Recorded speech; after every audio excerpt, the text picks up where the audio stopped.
रहमान। आज हम पढ़ने जा रहे हैं लेक्चर नंबर आपका 6 है और आपने चैप्टर नंबर 12 इलेक्ट्रोस्टैटिक स्टार्ट किया हुआ है। तो आज आपका टॉपिक है electric flux through a surface enclosed charge.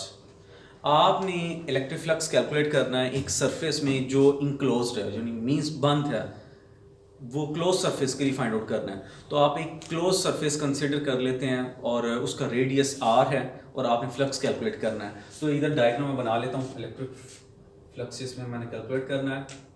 तो मैंने एक क्लोज सरफेस ले ली जिसके सेंटर में आपका एक चार्ज पड़ा हुआ है और ये मैंने क्लोज सरफेस कंसिडर किया है और इसका रेडियस आर है, इसका रेडियस आर है।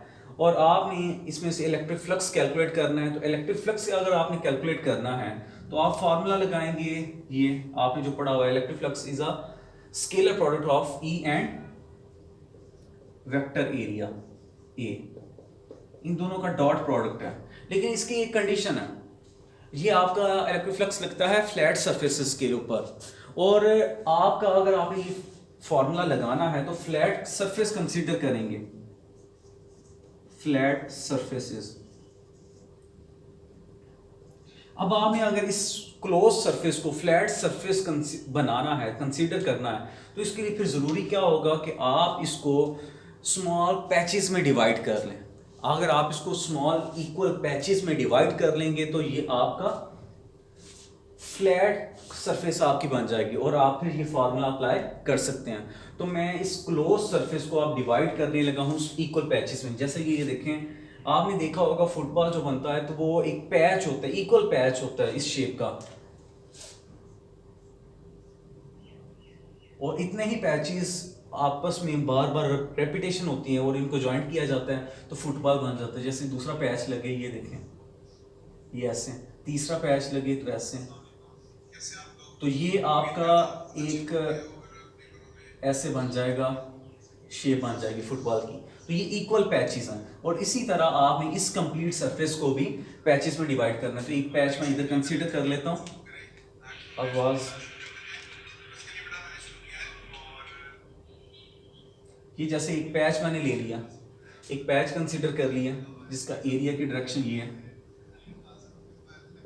और इसमें इस चार्ज की वजह से जो आपका इलेक्ट्रिक फील्ड है वो भी बाहर की तरफ होगा, और इसमें ई और ए की डायरेक्शन ऑलमोस्ट सेम है आपकी, ये देखें बाहर की तरफ। तो अब ये देखें, अब मैं इस पैचेस को, टोटल सरफेस को, सरफेस ऑफ द स्फीयर को मैंने इक्वल पैचेस में डिवाइड किया। उन पैचेस का नाम मैं दे देता हूँ, जैसे ये देखें delta A1, delta A2, delta A3, so on delta AN। In patches में मैंने डिवाइड कर दिया। अब ये देखें, ये इक्वल पैचेस हैं और ये इनका एरिया भी सेम है, तो यानी equal number of electric field lines इनमें से पास करेंगी। तो अब ये देखें, मैंने अगर टोटल फ्लक्स कैलकुलेट करना हो इस कंप्लीट सरफेस का जिसमें ये चार्ज इंक्लोज्ड है, तो फिर मैं क्या करूँगा, ये बेसिकली मुझे electric flux E1 find out करना होगा जो एरिया डेल्टा A1 में से गुजरेगा। फ्लक्स कैलकुलेट करना पड़ेगा E2 मीन्स जो पैच 2 में से पास कर रहा होगा। फिर डेल्टा E3 जो थर्ड पैच में से पास कर रहा होगा, और N पैच का करना होगा तो डेल्टा फ्लक्स N वो मुझे लास्ट पैच का फ्लक्स दे देगा। और अगर टोटल फ्लक्स फाइंड आउट करना है तो आप इन सब फ्लक्स को ऐड अप कर देंगे और आपके पास टोटल फ्लक्स आ जाएगा। तो ये देखें, इस पैच के लिए, पैच 1 के लिए क्या होगा, E1 डेल्टा A1, ये आपका हो जाएगा, और इसको मैं कह दूंगा E1 delta A1 cos of theta, magnitude में थीटा में। और इसी तरह E2 डेल्टा A2, और इसको मैग्नीट्यूड फॉर्म में लिखा जा सकता है E2 delta A2 cos of theta 2। इसी तरह E3 डेल्टा A3,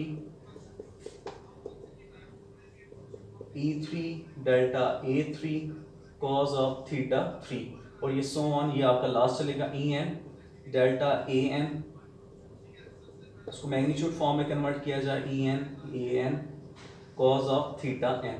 और अगर मैंने टोटल फ्लक्स फाइंड आउट करना है तो इसको सिंपली मैं ऐड कर दूंगा, तो मैं लिख सकता हूं total flux is equal to, total electric flux is equal to ये आपका डेल्टा फाई E1,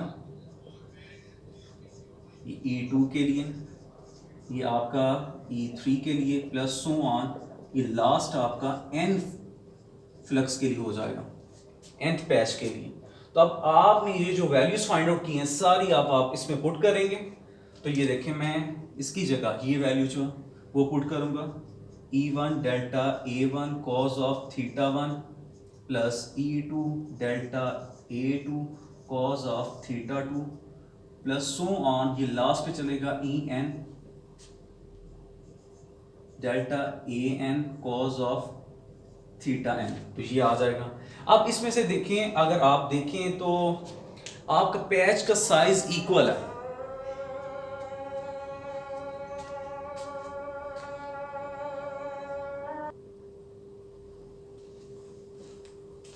तो यहां आप देखें, इधर आपने कैलकुलेशन की, अब ये आ गया आपके पास। अगर अब ये देखें आप, थीटा 1 क्या होगा, थीटा 2 क्या होगा, थीटा n क्या होगा आपका, तो ये आप कैसे फाइंड आउट कर सकते हैं। तो इस डायग्राम से आपको हेल्प मिलेगी। तो ये देखें, जो आपने फर्स्ट पैच कंसीडर किया, अगर आपका पैच डेल्टा A1 हो तो यहाँ आपका E1 इलेक्ट्रिक फील्ड होगा, और E1 और डेल्टा A1 में आपका जो एंगल बन रहा है वो आपका जीरो बन रहा है। क्यों? क्योंकि आपकी E और A की डायरेक्शन सेम है, पैरेलल जा रही हैं, तो आपका थीटा क्या हो जाएगा, 0 डिग्री। और आप जितने भी पैचेस लेंगे सब में जो आपका एंगल होगा वो 0 डिग्री ही होगा। तो आप कह सकते हैं कि आपका जो, जब आपका angle theta 1, theta 2, theta 3 so on equal to theta n, ये आपका 0 डिग्री है। तो अगर आप सब में पुट करेंगे तो कॉस आपका 0 डिग्री वो होता है 1, और जब कॉस 0 1 है तो ये आपका जो टोटल फ्लक्स है वो ये बन जाएगा delta electric flux is equal to आपका हो जाएगा E1 delta A1 plus cos जो थीटा 1 है इसकी जगह भी 1 आ जाएगा, कॉस थीटा 2 की जगह भी 1, और सब की जगह 1 आ जाएगा, फिर आपका हो जाएगा E2, बाकी ये रह जाएंगे E3 delta A3 so on En delta AN। अब ये आ गया। अब इधर देखें, आपका जो E की वैल्यू है वो भी सब में सेम होगी, क्योंकि आपका यूनिफॉर्मली क्लोज सरफेस है, तो वहां आपका जो, और पैच का साइज भी इक्वल है, पैच का साइज इक्वल है, इक्वल पैचेस हैं। तो अगर इक्वल पैचेस हैं तो उसमें से same number of electric field lines pass करेंगी, और जब same number of electric field lines pass करेंगी तो आपका E जो है वो भी सेम रहेगा। तो आप कह सकते हैं कि आपका E1 E2 E3 so on En वो इक्वल टू E ही होगा, वो सबकी जगह हम E ही पुट कर सकते हैं। तो पुट करते हैं इधर, तो ये देखें electric flux is equal to, ये आ जाएगा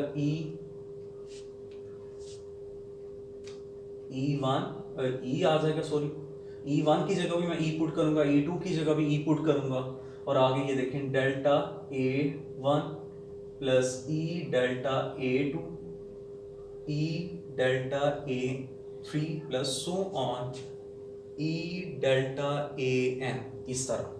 अब इन सब में से कॉमन क्या आ रहा है, आपका E ही कॉमन आ जाएगा, और अंदर रह जाएगा delta A1 plus delta A2 plus delta A3 so on delta AN, ये आ जाएगा।